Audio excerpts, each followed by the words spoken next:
এই বাংলাদেশে রক্তের গুলি খেলা এখন আর চলে না। আলহামদুলিল্লাহ, সব কিছু আল্লাহ তাআলার একান্ত মেহেরবানি। আমরা যা কল্পনাও করিনি, আল্লাহ তার সেই পরিকল্পনাই বাস্তবায়ন করেছেন।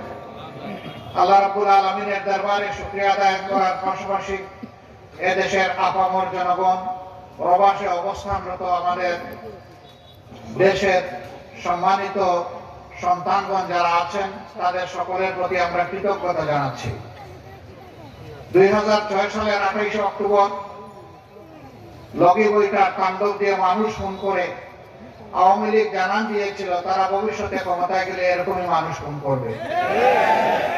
সেই দিন বাংলাদেশ পথ হারিয়েছিল, দীর্ঘ 17.5 বছর আর পথে উঠতে পারেনি। অবশেষে আল্লাহ তাআলার একান্ত মেহেরবানিতে 24-এর 5 আগস্ট বাংলাদেশ আবার তার পথ ফিরে পেয়েছে।